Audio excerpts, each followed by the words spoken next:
वो एनर्जी जिसमें कुछ नहीं होता, जो कुछ नहीं पर आपको पहुंचा सकती है। यानी कि जब हम बोलते हैं निगेटिव, तो ऐसा हो सकता है कि बच्चे को चाइल्ड बर्थ, यानी कि नहीं हो। चाइल्ड बर्थ ही ना हो। तो हाँ, मैंने कहा कि वो जो कुछ नहीं वाली एनर्जी है, वो विशेष परिस्थितियों में सामान्य से ज्यादा देती है। हो जाती है। तो जब वो हम्म। सामान्य से ज्यादा होगी, तो एक के बदले दो, कभी कभी वो तीन चाइल्ड भी होते हैं। ये डिस्टिंग्विश करना पड़ेगा कि वेदर दैट एनर्जी इज। ये आप डिस्टिंग्विश कैसे कर सकते हैं, ये मैं आपको बताऊंगा अभी। ये क्या है ना, ये आधी बात है। हाँ। क्योंकि कुदरत ने एनर्जी तो डालकर भेजी है चार्ट। अब वो एनर्जी किस समय मैनिफेस्ट होगी, किस समय उसको मैनिफेस्ट कराना है। मैंने क्या कहा, पूरा ज्योतिष विज्ञान फ्री विल का विज्ञान है। अगर आप ज्योतिष विज्ञान को समझते हैं, तो आप समझ पाते हैं कि कहाँ हमें फ्री विल को उपयोग करना है। तो ऐसे व्यक्ति को अगर आप चाहते हैं ना कि ट्विन ना हो, तो उसके लिए भी स्थितियां पैदा की जा सकती हैं। यदि किसी व्यक्ति को पूरी जानकारी है, तो उसके लिए पूरी व्यवस्था की जा सकती है कि इसको ट्विंस ना हो। अब कुदरत बहुत रिजिड होकर बैठा होगा तो बात अलग है, लेकिन हम कर सकते हैं। और दूसरी बात, अगर इस तरीके की चार्ट में स्थितियां हैं, और अगर हम चाहते हैं कि प्रकृति को सपोर्ट करें, तो भी उसके लिए व्यवस्था की जा सकती है कि आराम से हम सपोर्ट करें। क्योंकि हमें पता हो गया ना कि किस प्रकार से ये एनर्जी अपने आप को मैनिफेस्ट करेगी, और रिजल्ट में ट्विन बर्थ होगा। नमस्ते सर। मेरी रिक्वेस्ट है सभी से, आप कैमरे पर रहेंगे तो क्लास कंटिन्यू करने में मजा आएगा। और आज ज्योतिर्चिंतन सीरीज की पहली क्लास है। ये सीरीज हर बृहस्पतिवार को चलेगी। हर बृहस्पतिवार को ना चल सके तो 2 हफ्ते में एक बार तो चलेगी। जब भी चलेगी, मैं आपको इस सीरीज के लिए न्यू लिंक भेजूंगा, हर क्लास के लिए न्यू लिंक। ठीक है।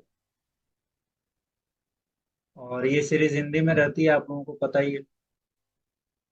और इसमें हम ज्योतिष के किसी भी रैंडम सूत्र को पकड़ के, और उस सूत्र पर बात करेंगे, या किसी टेक्निक पर बात करेंगे, या कोई विशेष टॉपिक डिसाइड कर लिया जाएगा, उस पर हम बात करेंगे।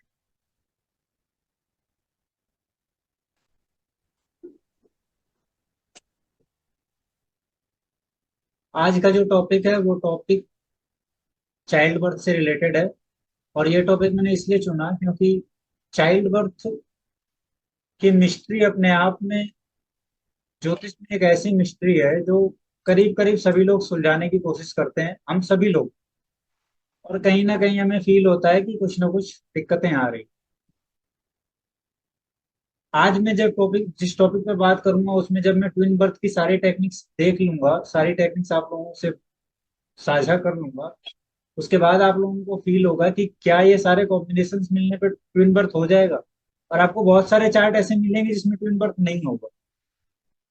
लेकिन क्यों नहीं होगा, ये जानना बहुत जरूरी है। क्यों नहीं होता है, ये अगर हम जान जाएंगे, तो हमें पता चल जाएगा कि क्या रहस्य है। एक और बात है कि जब भी हम बर्थ, चाइल्ड बर्थ की बात करते हैं, तो 2 चार्ट की आवश्यकता होती है। क्योंकि बच्चे का जो जन्म होता है, वो पति और पत्नी, 2 ऊर्जाओं से मिलकर बनता है। उसके बाद तीसरी ऊर्जा का जन्म। तो ये जो ऊर्जा है, इसमें हम हमेशा अगर किसी एक ऊर्जा को चूज करें, या तो फादर को चूज कर लें या मदर को चूज कर लें, तो फिर प्रिडिक्शन होने में दिक्कत आती है। लेकिन आज का जो टॉपिक है, वो बेस होगा उसका मदर का चार्ट। हालांकि उसमें फादर के चार्ट की बहुत इन्वॉल्वमेंट है। मदर के चार्ट के लिए तो बहुत सारी टेक्निक्स है, लेकिन फादर के चार्ट के लिए एक ऐसी टेक्निक है, और वो मास्टर टेक्निक है। वो ऐसी टेक्निक है कि उस वो अगर इन सारे सूत्रों के साथ मैच करती है, तो डेफिनेटली ट्विन बर्थ होता ही होता है। लेकिन वो टेक्निक मैं आज फिलहाल आप लोगों से यहाँ शेयर नहीं करने वाला हूँ। उस एक टेक्निक के अलावा बाकी सब कुछ यहाँ शेयर करूंगा। क्योंकि हम बात कर रहे हैं मेल ट्विन बर्थ की, और फीमेल चार्ट की। और फीमेल चार्ट के अलावा अगर मैं मेल चार्ट की बात करूं, तो थोड़ा सा डिफ्रेंशिएट होगा टॉपिक्स। और ये टॉपिक लेने का एक कारण और है कि 2 दिन बाद हमारी 2 दिन की वर्कशॉप है, वेबिनार है 2 दिन का। जिसमें कि मैं सिर्फ और सिर्फ चाइल्ड बर्थ पे ही बात करूंगा। सारी चीजें, जन्म, बच्चे के जन्म के लिए जो जरूरी चीजें हैं वो, उसके अलावा कैसे बच्चे का जन्म आपको देखना है, फीमेल चाइल्ड, मेल चाइल्ड, किस टाइम में बर्थ हो सकता है वो, माता और पिता दोनों में कितनी क्षमताएं हैं बर्थ देने के लिए वो, उसके अलावा एडॉप्शन, कोई अगर एडॉप्ट करता है तो क्यों करता है और एडॉप्शन के योग क्या है। ये 2 दिन का जो वेबिनार है वो कंप्लीटली चाइल्ड बर्थ पे होगा और मैं सारे टॉपिक उसमें कवर करूँगा, करीब करीब सारे टॉपिक्स। और वो सिर्फ टेक्निक्स बेस्ड ही नहीं होगा, बल्कि हम उस पर चार्ट लेंगे, प्रैक्टिकल एनालिसिस करेंगे, फुल प्रैक्टिकल एनालिसिस के साथ हम आगे बढ़े। तो इसलिए मैंने सोचा कि ट्विन बर्थ को एक यहाँ पर आपको इंट्रोड्यूस किया जाए आज। और मुझे लगता है कि आप सभी लोगों के पास आज चार्ट होंगे ट्विन बर्थ के लिए। अगर किसी के पास नहीं है तो मुझे बता सकते। Sir I couldn't find it. बहुत पता करने पे भी I couldn't find anybody with twin birth, जी। कोई बात नहीं। हाँ जी सर, मेरे पास भी नहीं है। ठीक है, कोई बात नहीं। तो टेक्निक को ध्यान में रखेंगे और आप लोग नोट्स बनाइएगा, क्योंकि इसकी रिकॉर्डिंग आपको मिलेगी नहीं। और ये जो ज्योतिर्चिंतन सीरीज है, इसमें अगर किसी को आगे भी ज्वाइन करना हो, हालांकि इसके लिए पूरे रजिस्ट्रेशन हो चुके हैं, लेकिन फिर भी अगर किसी को ज्वाइन करना हो, जो इस रिकॉर्डिंग को बाद में यूट्यूब में देखेंगे, अगर उनमें से किसी को ज्वाइन करना हो तो मैं डिस्क्रिप्शन के लिंक में फॉर्म डाल दूंगा, वो वहां से रजिस्टर कर पाएंगे। इस सीरीज को हम स्टार्ट करें, आज के सेशन को हम स्टार्ट करें उसके पहले कोई क्वेश्चन?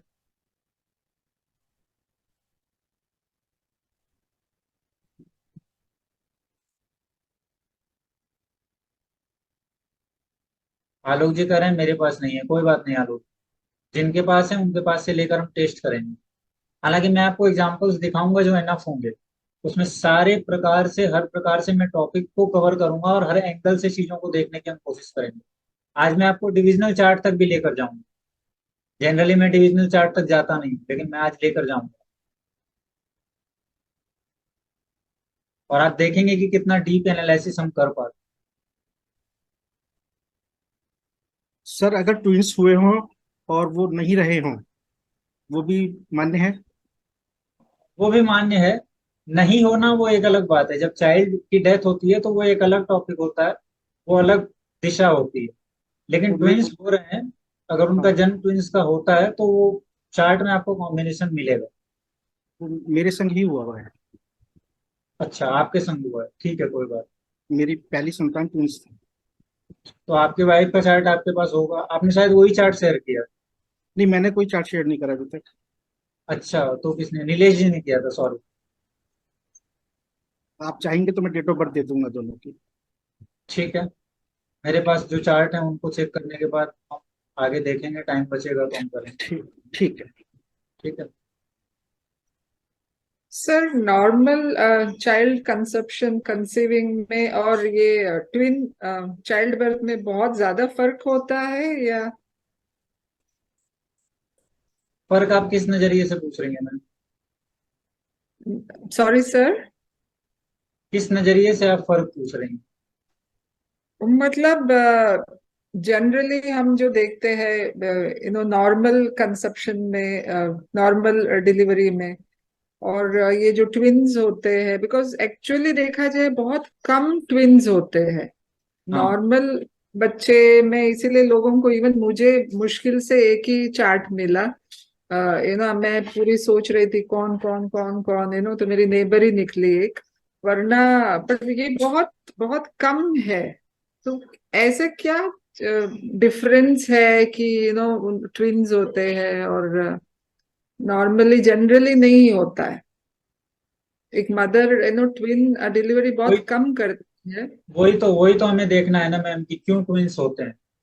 आखिर क्या हम्म। एनर्जी का ऐसा कौन सा पैटर्न तैयार होता है कुंडली में कि ट्विंस हाँ का जन्म होता है। जी और जी। अगर बायोलॉजिकली देखें तो हमें पता है कि जब भी 1 एग के अलावा 2 एग निषेचित होता है तो फिर ट्विंस का एवोल्यूशन होता है। कभी कभी 1 में भी 2 होते हैं, तो पैटर्न है बायोलॉजिकली अलग अलग। एक फेस होंगे दोनों के तो किस प्रकार से होता है, अलग अलग फेस हैं तो किस प्रकार से होता है, वो बायोलॉजिकल फैक्टर तो है ही, लेकिन कुंडली से हम कैसे देखेंगे वो आज का टॉपिक है। होता क्या है, जब भी हम ट्विन बर्थ के लिए या फिर बच्चे के जन्म के लिए बात करते हैं ना, 5th हाउस बहुत जरूरी देखते हैं, हमें लगता है 5th हाउस बहुत जरूरी है, लेकिन एक्चुअली जब हम मदर की कुंडली की बात करते हैं तो सिर्फ 5th हाउस ही नहीं, सारे त्रिकोण जरूरी हो जाते हैं। इसमें जो सबसे ज्यादा जरूरी त्रिकोण होता है वो 9th हाउस होता है।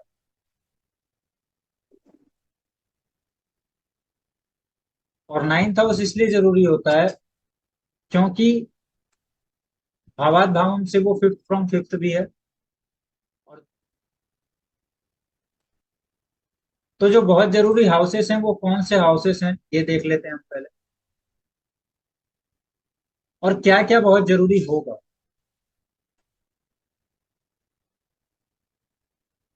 सबसे पहली बात तो लग्न बहुत जरूरी होता है, और दूसरी बात ध्यान में रखना है हमें कि बिना दशा के, दशा का जो पैटर्न व्यक्ति का चल रहा होगा, बिना ट्रांजिट के कोई भी इवेंट फ्रूटफुल नहीं होता। अगर किसी की कुंडली में दरिद्रता का भी योग है और उस दरिद्रता को फ्रूटफुल करने के लिए जो ट्रांजिट या दशा चाहिए नहीं मिल रही है, तो फिर वो दरिद्रता भी नहीं आएगी। और इसी सूत्र के आधार पर किसी की कुंडली में राजा बनने का योग है या फिर बहुत धन पाने का योग है, तो वो धन योग बेकार हो जाएगा। कारण बस इतना है कि उचित समय या फेवरेबल टाइम जो सौर मंडल में बनना चाहिए था, फेवरेबल एनर्जी जो बननी चाहिए थी वो नहीं बन पाई।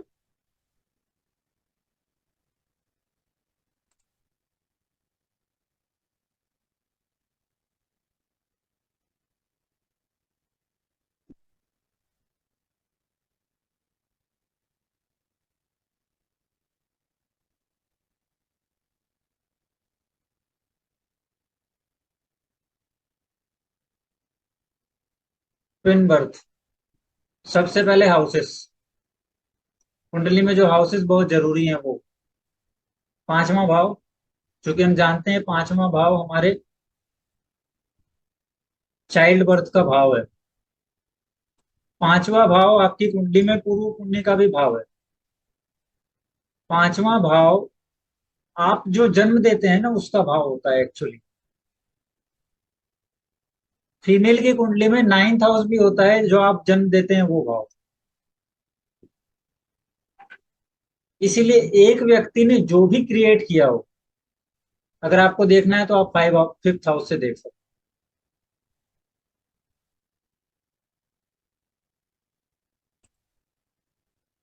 इसके बाद जो हमारे सामने आता है वो है 9th हाउस।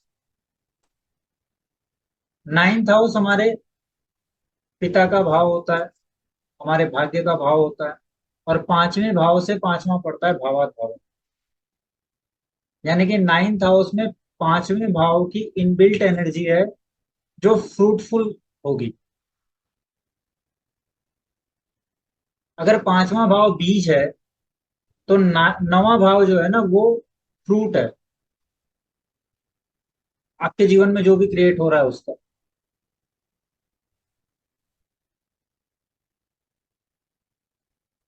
तो 5वां भाव, 9वां भाव ये हमने देखा, और सबसे जरूरी भाव होता है लग्न। कुछ जो जरूरी बातें मैंने पहले बताई है उसका हमें ध्यान रखना है, बिना उसके हम कभी भी कुंडली में डिस्कशन नहीं कर पाएंगे कि क्या हो रहा है। अब साइन, ड्यूअल साइन को हमेशा ध्यान में रखना है। द्विस्वभाव राशि, ड्यूअल साइन एकमात्र साइन होता है जो कि ट्विन बर्थ कराने में सहायक होता है, क्योंकि उस साइन में दोहरी एनर्जी होती है। वो दोहरी एनर्जी डुअलिटी क्रिएट करती है। डुअल साइन में जो जेमिनी साइन होता है ना, उसको तो बहुत ज्यादा ध्यान में रखना है, क्योंकि उसमें उसको उस एनर्जी को मैं कहता हूँ फोटोकॉपी की एनर्जी। और ट्विन होता क्या है, एक्चुअली फोटोकॉपी होता है। अब वो फोटोकॉपी एग्जैक्ट हो या कई बार एग्जैक्ट ना हो, लेकिन कोशिश तो वही चलती है। कुछ ऐसे भी ट्विंस होते हैं जिनके फेस नहीं मिलते, तो वो फोटोकॉपी नहीं है चेहरे के आधार पर, लेकिन उनके जो जीन है ना उसमें बहुत कुछ फोटोकॉपी है।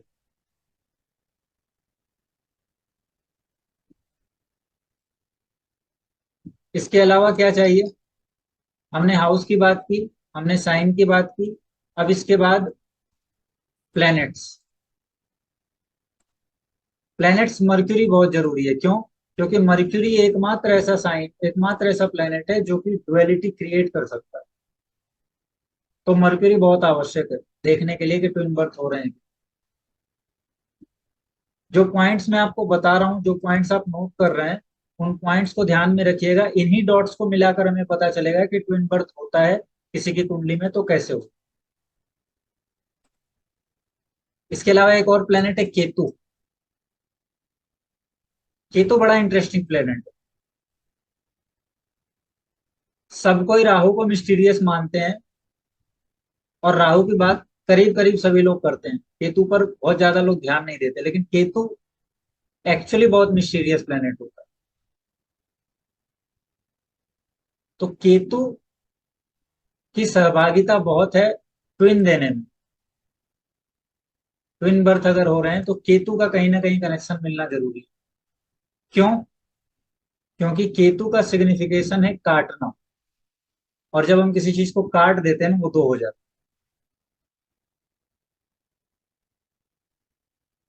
जैसे ही हम किसी चीज को काटेंगे, केतु यानी कि ब्रेक, आप ब्रेक कीजिए या काटिए, वो दो हो जाएगी। इसीलिए मैंने केतु को लिया। इसके बाद जो प्लेनेट आता है वो है सैटर्न।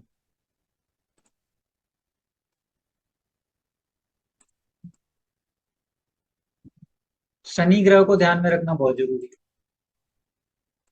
वैसे तो हम ये जानते हैं कि बुध ग्रह और शनि ग्रह ये दोनों नपुंसक की कैटेगरी में आते हैं, लेकिन आप अगर ध्यान से एनर्जी के पूरे विज्ञान को समझने की कोशिश करें तो आपको समझ आएगा कि एनर्जी, जब कोई ऐसी एनर्जी अपने आप को विशेष ढंग में ढालती है ना, जो कि कुछ नहीं है, और वो जब एक विशेष एनर्जी पर पहुंचती है तो वो जो कुछ है ना उससे भी ज्यादा क्रिएट करती है। यानी कि सैटर्न भी क्रिएट करता है ट्विंस को। और सेम सैटर्न और सेम मर्क्यूरी आप देखेंगे कुंडली में कि ये स्थितियां ऐसी पैदा करते हैं कि व्यक्ति को बच्चे ही ना हो। लेकिन मैंने कहा ना कि ध्यान हमें सिर्फ ये नहीं रखना है कि ये प्लैनेट्स है, इसके अलावा ये प्लैनेट्स कब हो, कौन सी स्थिति में ट्विंस पैदा करेंगे, ये भी जरूरी है। उसकी बात मैं करूंगा। लेकिन जब भी बच्चे होते हैं तो पति और पत्नी दो ऊर्जाओं के मिलने से बच्चे होते हैं। तो हमें ये ध्यान रखना है कि पति की ऊर्जा को अगर हम छोड़ते हैं तो कभी भी चाइल्ड के प्रिडिक्शन नहीं हो सकते। दो चार्ट को मिलाना होगा। हाँ, अगर आप बहुत एक्सपीरियंस्ड हैं तो आप सिर्फ एक चार्ट से भी प्रिडिक्शन कर सकते हैं, क्योंकि उस स्थिति में जाके आप समझ जाते हैं कि एक्चुअली जो प्रकृति दिखा रही है ना वो दोनों में दिखाएगी।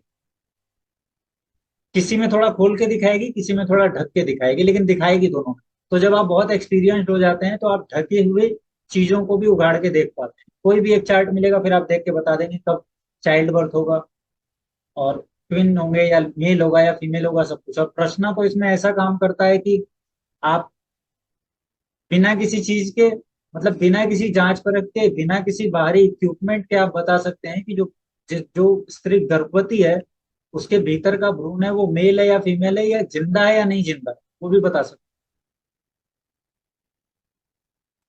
हैं। यानी कि मेडिकल रिपोर्ट तो 5 दिन बाद बताएगी, आप 5 मिनट में बता सकते हैं।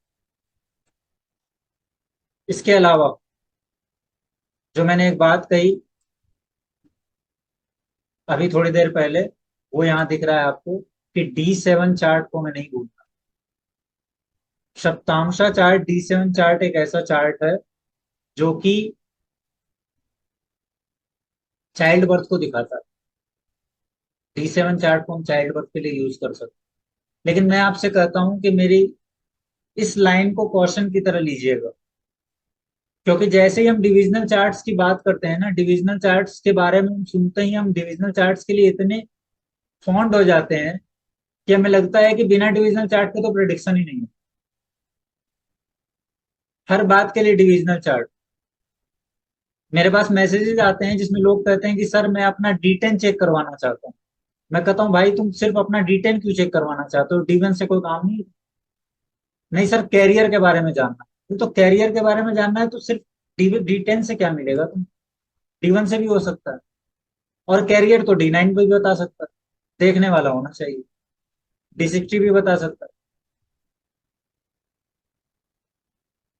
मैं आपसे कहता हूं कि कैरियर D12 से भी पता चल सकता है, देखने वाला होना चाहिए। तो मैं ये कहता हूं कि D7 चार्ट को अभी के लिए आप दीजिए, लेकिन ऐसा नहीं है कि जब भी आप बर्थ का चाइल्ड बर्थ देखने लगे तो आप सीधे सीधे D7 चार्ट लेने लगे।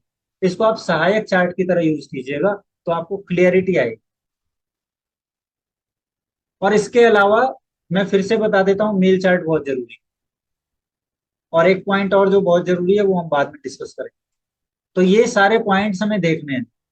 अब आपके पास जितनों के पास चार्ट है ना, वो सब लोग इन पॉइंट्स को देख लीजिए, चार्ट खोलिए और इन पॉइंट्स को मैच कराइए। आपको पता चल जाएगा कि ट्विन बर्थ कैसे आ रहा है, जिसको हम कहते हैं पोस्टमार्टम एनालिसिस। तो फिफ्थ हाउस से शुरुआत होगी बच्चे के जन्म का जो बीज पड़ेगा, जो कॉन्सेप्शन होगा, उसकी शुरुआत होगी। फिफ्थ हाउस में अगर डुअल साइन आता है, इन डुअल साइन में बहुत खास डुअल साइन है जेमिनी। मिथुन राशि अगर आती है तो बहुत खास हो जाती है ट्विन बर्थ। और उसके बाद सेकंड नंबर पे आती है पाइसिस। अब कारण क्या है? कारण बहुत सीधा और साफ है, क्यों फर्स्ट और सेकंड पे आती है। अगर आप इनके चिन्हों को देखें ना, तो मिथुन राशि में दो व्यक्ति मिलेंगे, और पाइसिस यानी कि मीन राशि में आपको दो मछलियां मिलेंगी, वो दो हैं। अब बात होती है धनु राशि की, तो धनु राशि भी आती है, लेकिन उसको आपको थर्ड नंबर पर रखना, वहां भी डुअलिटी है। एक और साइन में बताता हूं जो बहुत जरूरी है, उसका ध्यान आपको रखना है, लेकिन इसमें हम उसको नहीं करेंगे, वो है कैप्रिकॉन साइन। कैप्रिकॉन साइन का चाइल्ड बर्थ के लिए दुनिया भर की टेक्निक्स में यूज किया जा सकता है, सिर्फ ट्विन बर्थ के लिए नहीं, सारी टेक्निक्स के लिए कैप्रिकॉन साइन एकमात्र ऐसा साइन है जो सेंटर की तरह काम। जब मैंने इस पे थोड़ा सा काम किया ना, तो मुझे लगने लगा कि ये कैप्रिकॉन साइन की एनर्जी तो बहुत ज्यादा इन्वॉल्व होती है अलग अलग तरीकों से, अलग अलग दिशाओं से चाइल्ड बर्थ को प्रेडिक्ट करने के लिए।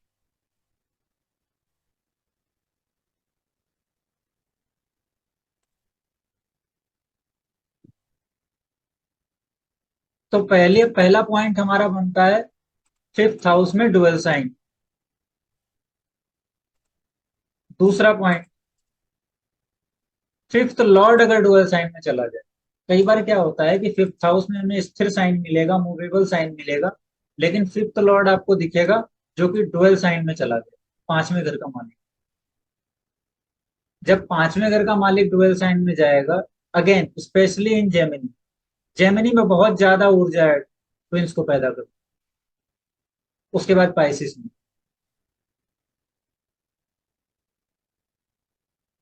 अच्छा, मैं जो ये बातें बोल रहा हूँ, ये फिफ्थ हाउस की बात कर रहा हूँ, इसमें ध्यान रखना है एक और बात, कि चाइल्ड बर्थ होने का जो कारक है वो जुपिटर है। तो ये सारे पॉइंट्स जुपिटर से भी मैच करेंगे। अगर जुपिटर डुअल साइन में, तो भी जुपिटर जेमिनी में है, जुपिटर डुअल साइन में, तो भी ट्विंस होने का चांसेस होते हैं। और जुपिटर से फिफ्थ हाउस, चंद्रमा से फिफ्थ हाउस भी आपको लेना है, क्योंकि चंद्रमा और जुपिटर, चंद्रमा तो वैसे ही बहुत जरूरी है बहुत सारे इवेंट्स के लिए। जिस प्रकार से आप लग्न से फिफ्थ हाउस लेते हैं, वैसे ही आप चंद्रमा से भी ले सकते हैं, कोई भी हाउस। मतलब एक पर्टिकुलर श्लोक है जो साफ साफ ये कहता है कि आप जब भी देखते हैं किसी भी चीज को, किसी भी इवेंट को देखना है, तो उस पर्टिकुलर हाउस को लग्न से चंद्रमा से और उस कारक ग्रह के उस पर्टिकुलर हाउस से देखिए। यानी कि अगर आप पत्नी देख रहे हैं तो लग्न से 7th हाउस देखिए, चंद्रमा से 7th हाउस देखिए और शुक्र से भी 7th हाउस देखिए। तो कारक से उस पर्टिकुलर हाउस को देखना भी बहुत जरूरी है। वो स्पेसिफिक हाउस अगर आप नहीं देखेंगे तो आपको आइडिया नहीं लगेगा, और आपको धीरे धीरे ये बातें सुनकर लग रहा होगा कि ये तो सब कुछ मिस्ट्री सा होता जा रहा है। हाँ, बिल्कुल मिस्ट्री सा है, लेकिन जब आप इसको चार्ट पे अप्लाई करेंगे ना, बहुत सिंपल हो जाएगा। और क्या पॉइंट्स हैं? थर्ड पॉइंट है 5th लॉर्ड विथ मर्क्यूरी और केतु और सैटर्न। 5वें घर का मालिक मर्क्यूरी के साथ बैठ जाए, स्पेशली रेट्रोग्रेड मर्क्यूरी। पॉइंट आगे आपको दिखेगा। 5वें घर का मालिक रेट्रोग्रेड मर्क्यूरी के साथ बैठ जाए, केतु के साथ बैठ जाए, या फिर किसी भी प्रकार से मर्क्यूरी केतु या फिर सैटर्न से उसका संबंध हो, बुध केतु और शनि से।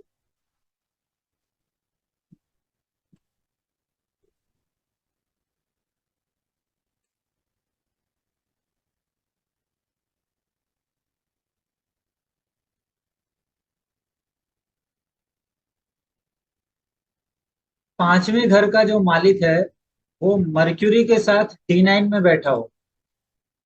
अभी तक हम D1 की बात करते थे ना, राशि चार्ट की। अब D9।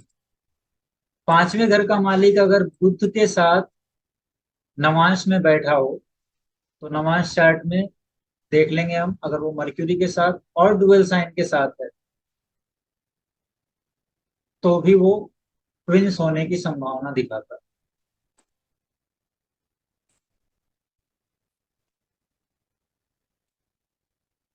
अगला point, 5th house dual sign में, 5th हाउस डुअल साइन में D9 में, यानी कि आपको D9 बनाना है व्यक्ति का, उसका 5th हाउस देखना है। वहां पे अगर डुअल साइन आ रहा है तो भी ट्विन के चांसेस। और इसी के साथ आप D7 देखिए। अब यहाँ पर आपको D7 देख, D7 में 5th हाउस में या लग्न में डुअल साइन आता हो, लग्न में या 5th हाउस में, तो भी व्यक्ति को ट्विंस होने के चांसेस होते हैं। मैं फिर से रिपीट कर देता हूँ, D9 में 5th हाउस या D7 में लग्न या 5th हाउस में अगर डुअल साइन आता हो तो भी ट्विंस होने के चांसेस होते हैं।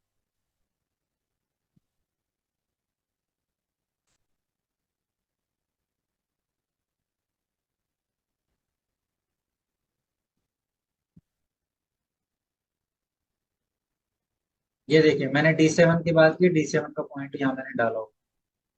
Dual sign, D7, 5th house और 1st हाउस, ये आपको ऐड कर, और मीन्स या मर्क्यूरी का रेट्रोग्रेड होना कुंडली में। बुध जब आपकी कुंडली में रेट्रोग्रेड होता है ना, तो वो बहुत सिग्निफिकेंटली दिखाने लगता है कि चाइल्ड बर्थ ट्विन के फॉर्म में हो सकता है, स्पेशली अगर वो जुपिटर से 5th हाउस में बैठ जाए या चंद्रमा से 5th हाउस में बैठे। ऐसे तो रेट्रोग्रेड कहीं भी हो तो ट्विन के चांसेस हैं, लेकिन अगर वो 5th हाउस में बैठता है बिना रेट्रोग्रेड के भी, जुपिटर से 5th हाउस या चंद्रमा से 5th हाउस, तो भी चांसेस होते हैं। अब इसमें दो पॉइंट ऐसे हैं जो मैं आपको बिल्कुल लास्ट में बताऊंगा, जो बहुत माइन्यूटली, बहुत हल्के तौर पे काम करते, वो बहुत स्ट्रांगली काम नहीं करते।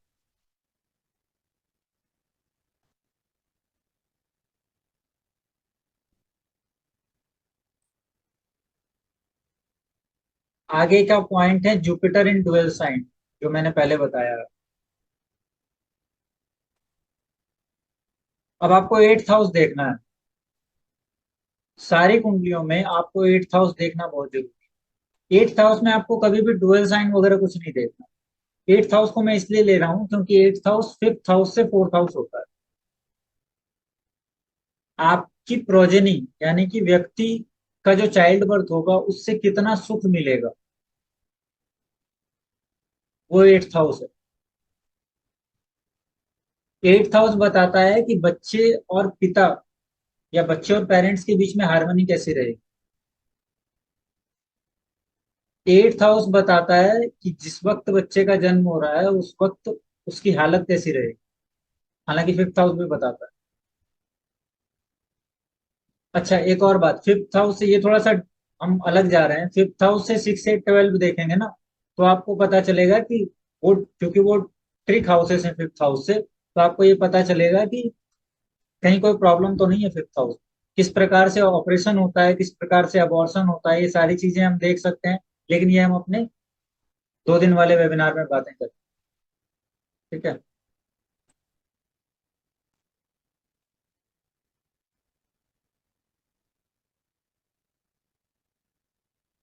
सर एक मिनट, सर ये मरकरी रेट्रोग्रेड वाला फिर से पॉइंट बताएंगे? मरकरी रेट्रोग्रेड और जुपिटर इन ड्यूअल साइन। यदि रेट्रोग्रेड होता है तो बहुत ज्यादा चांसेस होते हैं कि व्यक्ति को ट्विंस पैदा हो। सर इस चार्ट में कहीं पे भी या फिफ्थ हाउस में? कहीं पे भी, लेकिन स्पेशली जब वो फिफ्थ हाउस जुपिटर के साथ या जुपिटर से फिफ्थ हाउस या चंद्रमा से फिफ्थ हाउस हो जाए ओके तो स्ट्रांग हो जाता है वो। ओके। और जुपिटर अगर डुअल साइन में होता है तो दिस अनदर पैरामीटर की उसमें हम चेक कर सकते हैं। हाँ, जितने पॉइंट्स मैंने आपको दिखाए हैं, जितने भी आपको नोट करवाए ना, वो सारे पैरामीटर्स आप चेक कर सकते हैं। वो सारे पैरामीटर्स अभी मिलेंगे आपको, जब हम चार्ट ठीक में है देखेंगे तो आपको ठीक है मिलेंगे। ठीक है। अभी एग्जांपल दिखाऊंगा मैं। ये देखिए, मैंने कहा ना कि फिफ्थ हाउस देखिए चंद्रमा और बृहस्पति दोनों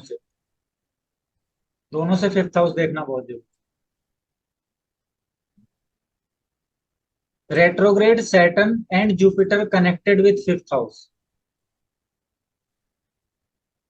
ये किसी भी प्रकार से फिफ्थ हाउस से कनेक्टेड होते हैं तो ट्विन बर्थ होने के चांसेस है, लेकिन इस पॉइंट में ट्विन बर्थ होने के चांसेस बहुत लेस हैं, बहुत ज्यादा नहीं है, बहुत लेस हैं। तो आप इस पॉइंट के बाद लिख सकते हैं कि बहुत लेस है चांसेस, क्योंकि जुपिटर जब रेट्रोग्रेड होता है ना तो वो उस व्यक्ति के संतान के साथ कुछ स्पेसिफिक चीजें डालता है।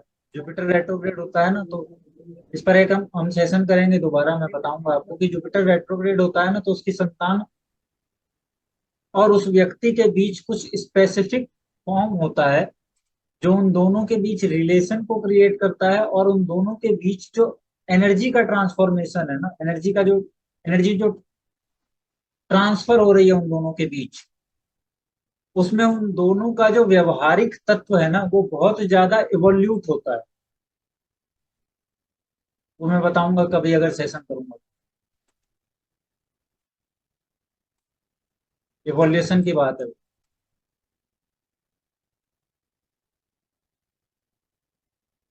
अब एक और point, dispositor of Jupiter, Jupiter का डिस्पोजिटर कौन है? वो फिफ्थ लॉर्ड का डिस्पोजिटर कौन है? वो ये आपको राशि चार्ट और D9 इन दोनों में देखना है। फिफ्थ लॉर्ड का डिस्पोजिटर यानी कि फिफ्थ लॉर्ड जहां बैठा है, फिफ्थ लॉर्ड जिस जगह पर कुंडली में बैठा है ना, वो किस राशि में बैठा है, उसके डिस्पोजिटर की पोजीशन ध्यान में रखनी है। और क्या था पूरा पॉइंट?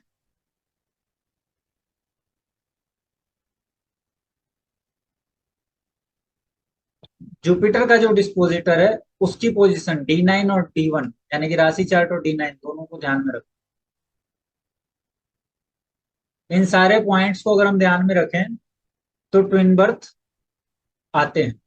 अब मैं आपके सामने कुछ चार्ट शेयर करूंगा, इसके इसके साथ और एक बहुत नायाब टेक्निक है जो मैं आगे बात करूंगा, क्योंकि ये कॉम्बिनेशन आपको बहुत जगह मिलेंगे, लेकिन उसके बाद भी आप देखेंगे कि कहीं पर ट्विन बर्थ हो रहे हैं, कहीं पर नहीं हो रहे। नहीं होने के भी कारण है, नहीं होने के भी कारण है, वो कारण भी आपको उस कुंडलियों में दिखेंगे, लेकिन इन कॉम्बिनेशंस के साथ कौन सी विशेष परिस्थितियां बनती है जहां पर ट्विन बर्थ होंगे ही होंगे, वो हमें ध्यान में रखना जरूर। तो उस पर मैं बात बाद में करूंगा, पहले एक दो चार्ट्स हम शेयर करते हैं, फिर हम आगे बात करेंगे। इसके पहले अगर किसी का कोई क्वेश्चन है, किसी को कुछ नहीं समझ आया हो तो मुझे बताइए, तब तक मैं सर चार्ट। अगर मून मरकरी अगर साथ ही है तो जुपिटर सैटर्न जेमिनी में है, इस आपकी केस में आवाज, भी हम कौन बोल रहे हैं?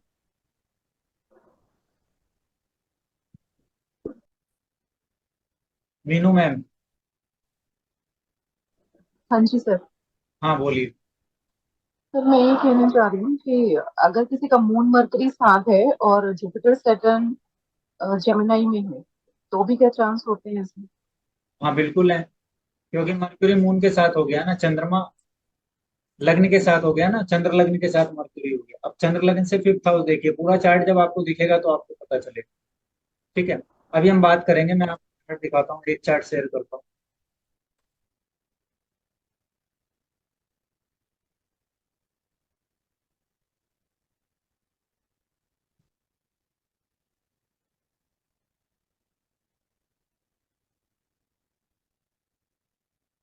देखिए, ये एक मदर का चार्ट है,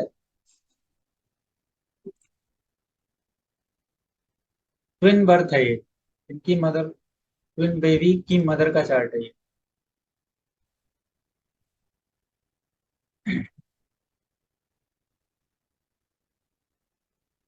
आप यहाँ पर देखिए, बहुत आसानी से आप देख सकते हैं, सारे पॉइंट्स आपको मिलेंगे। सबसे पहले लग्न देखा मैंने, क्या बोला? कैप्रिकॉन साइन बोला था ना मैंने, कैप्रिकॉन। देखिए लग्न क्या है, कैप्रिकॉन। हालांकि कैप्रिकॉन को हमेशा ध्यान में नहीं रखना है आप, लेकिन मैं दिखा रहा हूँ कि लग्न यहाँ कैप्रिकॉन आ गया। लेकिन फिफ्थ हाउस में जो राशि पड़ती है, वो राशि तो सेकंड नंबर है, फिक्स साइन है। फिर अब क्या करें, यहाँ तो डुअल साइन है नहीं। लेकिन जो इसका लॉर्ड है ना, वो देखिए कहाँ बैठा, मर्क्यूरी के साथ में वीनस बैठा हुआ है सेवंथ हाउस में, और लग्न को देख रहा है, लग्न यानी व्यक्ति।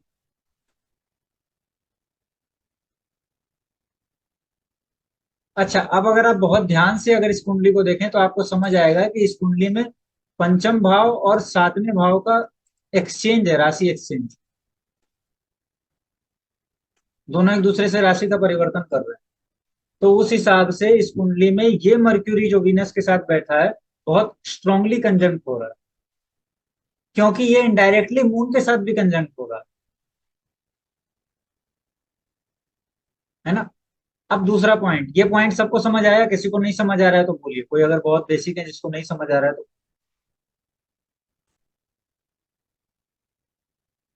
सबको आ गया ना? अब देखिए जुपिटर कहाँ है, डुअल साइन में दिख रहा है जुपिटर। ये पॉइंट्स वही पॉइंट्स है जो मैंने आपको दिखाए थे, जो मैंने आपको बताए। लग्न से फिफ्थ हाउस आपने देखा, जुपिटर से फिफ्थ हाउस देखिए, जुपिटर से फिफ्थ हाउस कहाँ है? 7 number sign. Again Venus lord है उसका, जुपिटर से फिफ्थ हाउस का लॉर्ड भी बैठा है मर्क्यूरी के साथ।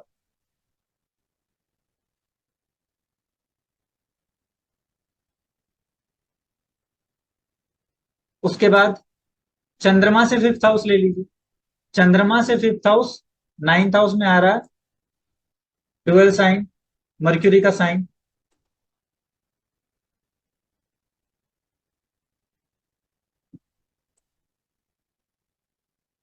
है ना। ये बहुत छोटे पॉइंट है और मोटे पॉइंट है जो मैं आपको भी दिखा रहा हूं। और अगर आप देखें तो चंद्रमा से फिफ्थ हाउस में राहु केतु का एक्सिस आ गया, मैंने बोला ना केतु का संबंध होता है।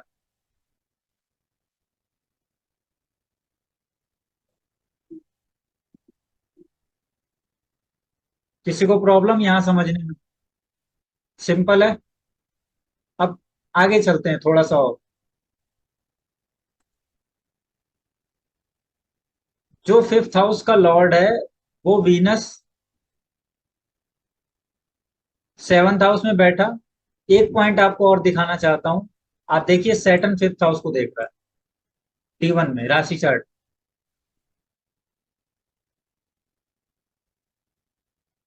बृहस्पति का कनेक्शन, मर्क्यूरी का कनेक्शन, केतु का कनेक्शन, सब चीजों का कनेक्शन मिल गया जो मैंने आपको बताया है।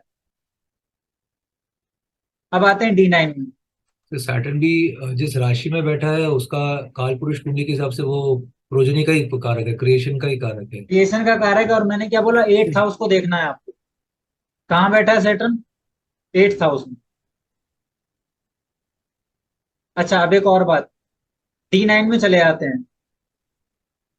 फिफ्थ लॉर्ड का डिस्पोजिटर वीनस है, ये वीनस कहाँ बैठा है D9 में, देखिए।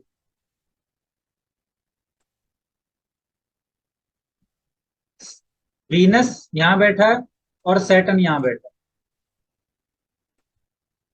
यानी कि सैटर्न की 10th दृष्टि इस पर पड़ जाएगी और इन दोनों के बीच राशि का एक्सचेंज हो गया।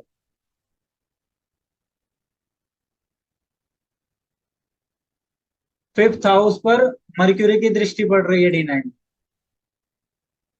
और जुपिटर से फिफ्थ हाउस में मर्क्यूरी बैठा है D9।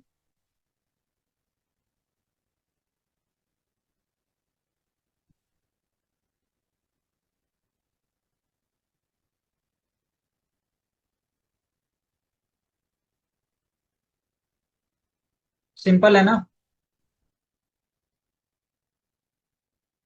हटाऊं इस चार्ट को, अब आगे चलें। मैं आपको कुछ और दिखाना चाहता हूँ। एक मिनट सर, जस्ट एक मिनट।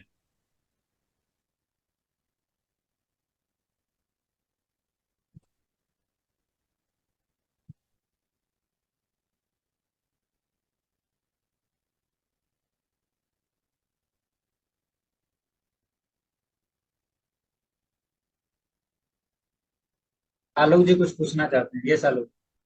मैं क्वेश्चन है रिलेटेड टू कि बेसिक थिंग एक प्रोजेनी में फिफ्थ हाउस है और फिफ्थ हाउस के ऊपर राहु की दृष्टि पड़ रही है, सैटर्न की भी दृष्टि पड़ रही है, बाकी तो एज पर दैट है।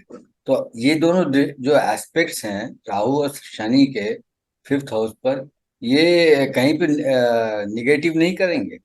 हाँ, बहुत इंटरेस्टिंग क्वेश्चन है आप। इस इंटरेस्टिंग क्वेश्चन का जवाब मैंने पहले ही आपको दिया है। जब मैं अभी थोड़ी देर पहले जब हम बात कर रहे थे तो मैंने ये बताया था कि जब भी कोई एनर्जी,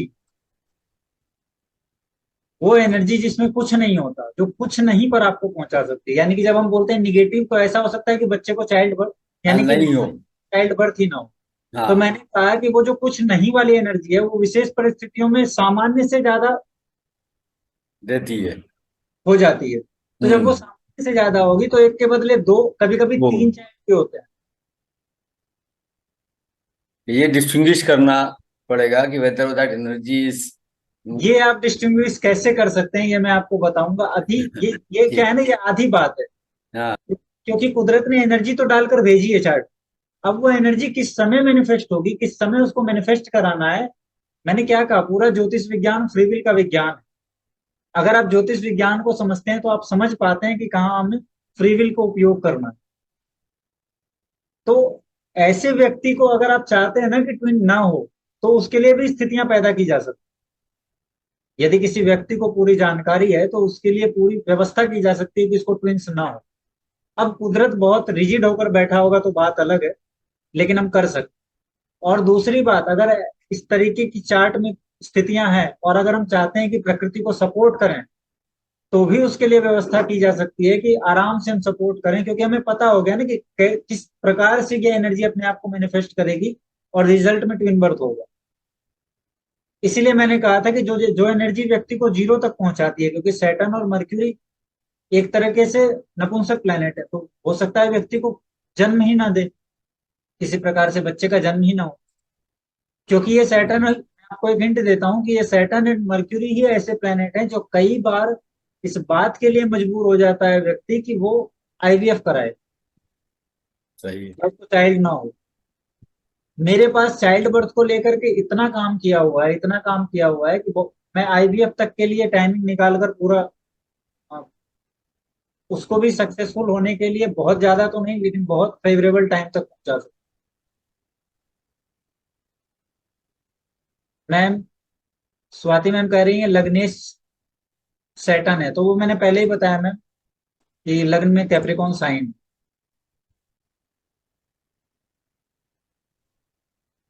D7 चार्ट खोला है मैंने, नीचे जहां D9 था वहां D7 चार्ट। हम्म।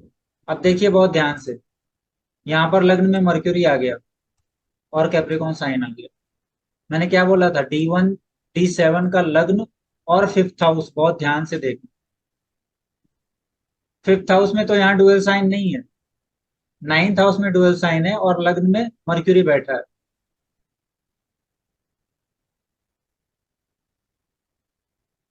ठीक है। फिफ्थ का जो लॉर्ड है, यहाँ पर फिफ्थ का जो लॉर्ड है वीनस, वो कहाँ बैठा है देखिए ध्यान से, डुअल साइन में। सेम चीजें आपको देखनी। D7 में फिफ्थ का लॉर्ड डुअल साइन में बैठा है और अगेन प्रकृति की व्यवस्था इतनी गहरी और इतनी पर्टिकुलर होती है ना कि आप उसको क्वेश्चन नहीं कर सकते। यहाँ देखिए सैटर्न 5th हाउस को देख रहा है और केतु की दृष्टि वीनस पे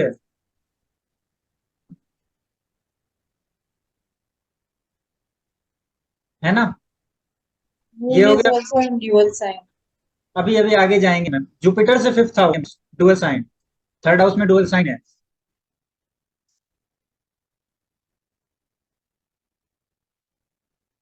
और चंद्रमा डुअल साइन में बैठा हुआ, यानी कि डुअल साइन की एनर्जी जब बहुत ज्यादा एक्टिवेट होने लगेगी D7 में तो ट्विन होने के चांसेस हैं। ये आपको 1 लाइन सीक्रेट बता दिया मैंने।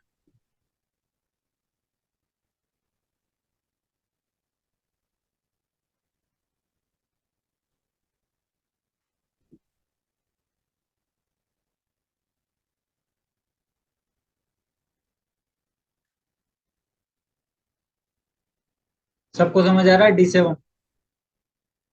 सैटर्न की एनर्जी भी जा रही है वीनस के ऊपर में, सैटर्न की एनर्जी वीनस के ऊपर में तो केतु के थ्रू जा रही है सर। केतु के थ्रू जा रही है। हाँ, वो एडवांस टॉपिक हो गया। अभी हम थोड़ा सिंपल रखें राकेश जी तो बहुत अच्छा रहेगा, क्योंकि वो रिफ्लेक्टिव एनर्जी जा रही है तो वो उनकी बात कर रहे हैं। ठीक है,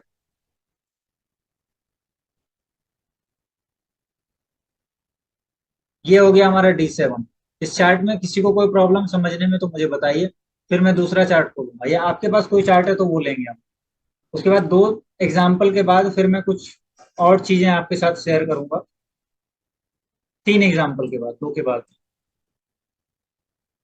कोई सवाल है किसी का? प्लीज तो मैं अनम्यूट एक डेट कीजिए। ऑफ बर्थ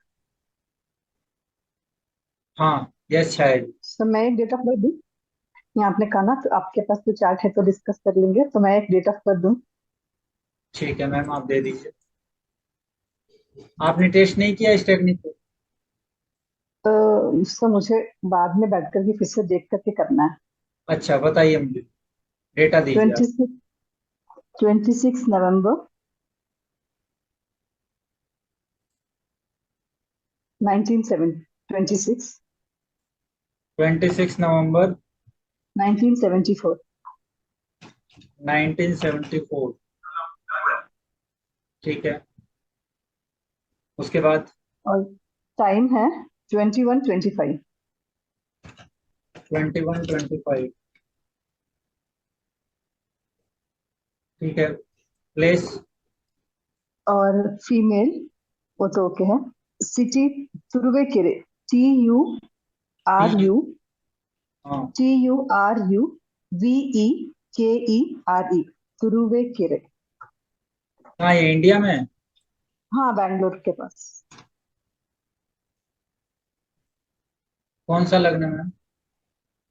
ये कैंसर से। कैंसर। ठीक है,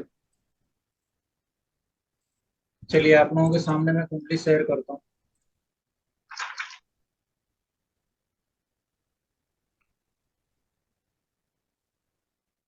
दिखाई दे रहा है चार्ट सबको? शेयर हो रहा है इसमें।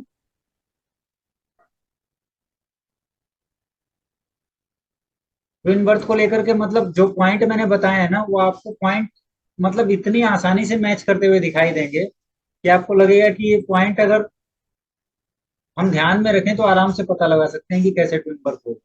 देखिए, मैं चार्ट फिर से शेयर करता हूँ।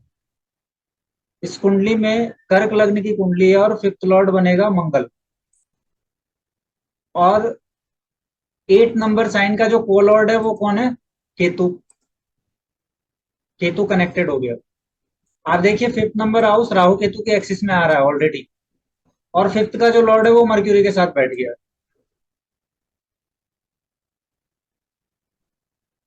ये लग्न से 5th हाउस है। बहुत स्पीड में हम देख सकते हैं। जुपिटर 8th हाउस में बैठा है और जुपिटर की दृष्टि यहाँ इस पर है, मर्क्यूरी पर। जुपिटर से 5th हाउस देखिए, सैटर्न आ रहा है 5th हाउस में, जुपिटर से 5th हाउस में, और वहां डुअल साइन है।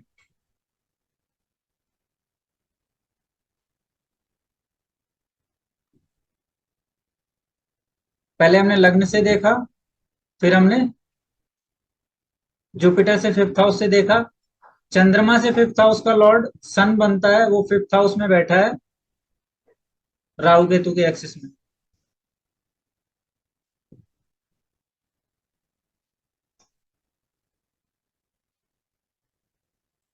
अब D9 खोलता हूं, पहले D9 देखते हैं फिर आगे देखते हैं। 5th हाउस का लॉर्ड दोनों स्थानों पर,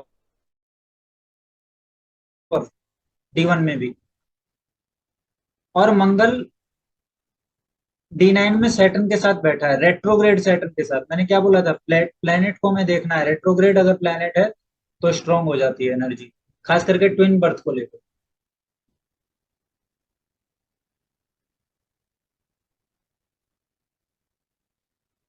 अगेन जुपिटर से 5th हाउस, मर्क्यूरी लॉर्ड वहीं पे बैठा है मर्क्यूरी का, और केतु के साथ है। चंद्रमा से 5th हाउस, डुअल साइन।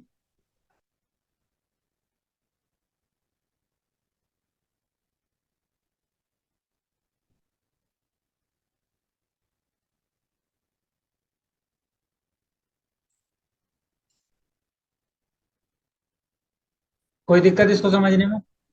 यहाँ भी वीनस और मार्स एक्सचेंज में है, कहाँ D9 में? दोनों में है। अच्छा हाँ, यहाँ पे वीनस और मार्स एक्सचेंज में है। तो ये एनर्जी बढ़ जाती है, जो 5th लॉर्ड है ना, उसकी एनर्जी बहुत ज्यादा बढ़ गई है मर्क्यूरी के साथ। जब अब जो कंजंक्ट है ना लॉर्ड, वो बहुत ज्यादा तीव्रता से काम कर रहा है। और इस कुंडली में भी देखिए, ये तो 5th हाउस और 11th हाउस में ही हो रहा है सारा काम। 11th हाउस भी चाइल्ड के लिए बहुत जरूरी है। मैंने 11th हाउस को अभी इसलिए नहीं ऐड किया है क्योंकि जो बाकी हाउसेस पे काम करना है वो अलग टेक्निक्स के साथ होता है, अलग चीजों को लेकर के। ठीक है, वो सब चीजें मैंने बचा कर रखी है। वेबिनार में जो बेहतर टेक्निक्स पे बात करेंगे, ज्यादा टेक्निक्स पे बात करेंगे, ज्यादा चीजों पर बात करेंगे, उसमें हम 11th हाउस वगैरह को सबको ऐड करेंगे। ठीक है, किस प्रकार से आप 9th हाउस का यूज कर सकते हैं, वो सारी चीजें उसमें हम देखेंगे। अब इस कुंडली में D7 पे चलते हैं। ये रहा D7। लग्न क्या है? कैप्रिकॉर्न। जुपिटर यहाँ पर फिक्स साइन में बैठा है, लेकिन यहाँ जो लॉर्ड है वो वीनस बनता है, और वीनस कहाँ बैठा है? 8th हाउस में, राहु के साथ, यानी कि राहु केतु के एक्सिस में। सैटर्न से इसकी दृष्टि है।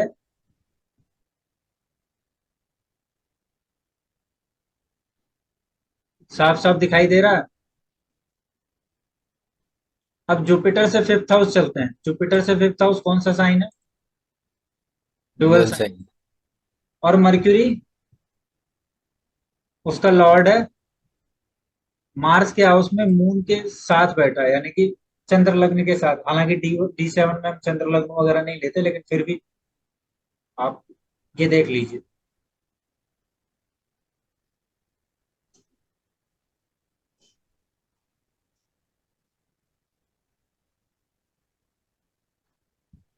ठीक है, काम कर रही है। ये चार्ट तो ऑडियंस से आया हुआ है ना, फिर से ऑडियंस से एक चार्ट लेते हैं, वहां भी देखते हैं काम करती है कि नहीं करती। नहीं, यस आलोक जी, आप कुछ बोल रहे हैं? नहीं नहीं, मैं सिर्फ मैं एक बेसिक थ्योरी को, वही मैं दिमाग में घूम रहा है कि malefic influence on 5th house is not actually denying, वही मैं देख रहा हूँ। हाँ, वो एक्चुअली D9 नहीं है, वो आपको उसके डिस्पोजिटर्स देखने पड़ेंगे। और बेसिकली D7 और D9 में जाके जब आप डिस्पोजिटर्स को देखेंगे ना, तो आपको हाँ। पता चलेगा। मैंने क्या बोला कि जो कॉम्बिनेशंस है ना कुंडली में, वो तभी, इसीलिए तो मैंने उदाहरण दिया दरिद्रता का। दरिद्रता का योग दिख रहा है, लेकिन अगर टाइम उस प्रकार से अपने आप को अलाइन नहीं करता है ना, तो वो व्यक्ति कभी भी दरिद्र नहीं होगा। और 11th हाउस बिकॉज की डिजायर अगर नहीं है तो फिर नहीं होगा। हाँ, 11th हाउस को भी हम देखेंगे। 11th हाउस एक्चुअली हमारे स्पाउस से 5th हाउस पड़ता है, 5th इसीलिए हाउस 11th हाउस भी बहुत जरूरी है, लेकिन इसमें 5th हाउस से काम चल जाता है। हम्म। सर आई डोंट नो मेरा जो सवाल है कितना रेलेवेंट होगा इस, बट मेरे दिमाग में ये चल रहा है कि जैसे इस चार्ट में जो मरकरी है वो 3rd एंड 12th का लॉर्ड है, जो कि एबल हाउसेस है, अच्छा और अपने मतलब मित्र राशि में नहीं बैठा है वो। अच्छा। तो फिर और अपने अपने मित्र के साथ भी नहीं बैठा है, तो फिर वो प्रॉब्लम नहीं क्रिएट करेगा, मतलब इन द सेंस वो स्ट्रगल नहीं करेगा, क्योंकि इससे पहले वाले चार्ट में भी सर केतु का फिफ्थ एस्पेक्ट अगर हम देख लेते हैं, अगर वो 7th हाउस में पड़ रहा तो काट दे रहा है चीजों को। आपका काटने का तो एक एंगल है कि वो दो भागों में कर रहा है, हाँ, बट अगर मैं इसको इस एंगल से देखूं कि वो उस घर को स्पॉइल कर दे रहा है, तो फिर वो जस्टिफिकेशन नहीं आ पा रही है कि एक नहीं वो मैं जस्टिफिकेशन नहीं, वो जस्टिफिकेशन आप किसी भी प्लेनेट को उठाकर नहीं लेंगे। अगर मर्क्यूरी उस प्रकार से है तो मर्क्यूरी अपनी जो क्वालिटी है उसको छोड़ेगा कि नहीं छोड़ेगा। अगर मर्क्यूरी 12th का लॉर्ड बनता है और 3rd का लॉर्ड बनता है तो मर्क्यूरी खराब है, मर्क्यूरी निगेटिव है, ये आपने कैसे रिजल्ट दे दिया? इसलिए क्योंकि आपने त्रिसडाय पढ़ लिया। हम्म, लेकिन वो आप जब रिजल्ट निकाल के फाइनल रिजल्ट देंगे ना, तो ये मेलेफिक बेनिफिक और जो हमारे जो एस्पेक्ट होती है जिसको हम कहते हैं ये तो बुरे घर में बैठा है या फिर फ्रेंड के साथ नहीं बैठा, एक्चुअली हम इवेंट पे काम कर रहे हैं। प्लेनेट कहाँ बैठा है जीवन पर उसी तरीके से काम नहीं करेगा ना। अच्छा, अब जिस प्रकार से भी ये बैठा है उस प्रकार से हमें देखना होगा कि कुंडली में मर्क्यूरी की जो चीजें हैं उस मर्क्यूरी की चीजों के लिए ये कितना प्रभावी है। मर्क्यूरी 3rd का लॉर्ड है यहाँ। इस व्यक्ति, ये चार्ट किसने दिया है? छाया मैम, हाँ सर। आप जानती हैं इनको? सर यस सर, मेरा ही। आपका है? हाँ सर। अच्छा, आपको ट्विंस हुए हैं? हाँ सर। ठीक है, अब मुझे ये बताइए कि मर्क्यूरी आपके 4th हाउस में बैठा है मार्स के साथ, 3rd हाउस का लॉर्ड है, ये आपके लिए फ्रूटफुल है कि नहीं है?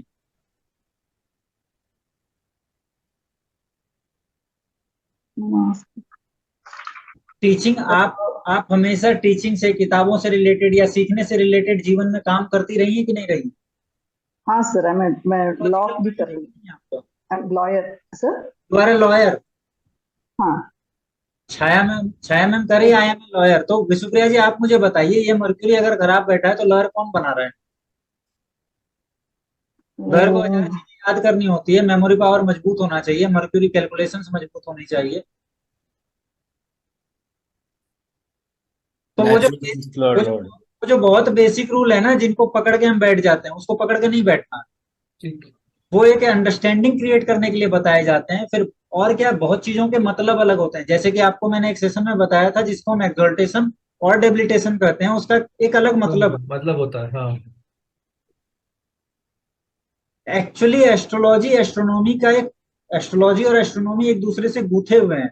एक स्थान है जहां से एस्ट्रोनॉमी, जब एस्ट्रोनॉमी रुकती है तो एस्ट्रोलॉजी शुरू हो जाती है, लेकिन एस्ट्रोनॉमी से ही तो शुरुआत होती है ना एस्ट्रोलॉजी। जी। तो वो बातें हमें ध्यान में रखनी है।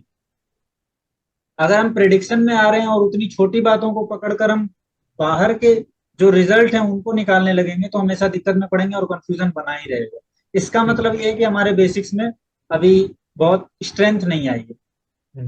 Yes Geetika ma'am, you want to ask something? Sir मेरा एक चार्ट ले सकते हैं आप? आपने कहा ना दूसरा चार्ट दिखेंगे। बिल्कुल लेंगे मैम। ये आपका चार्ट है? सर मेरा चार्ट नहीं, मेरी मासी का है सर, उनको ट्विंस। ठीक है, 1 मिनट मुझे दीजिए, आप बताइए डिटेल्स बताइए। सर 10th हाँ, जून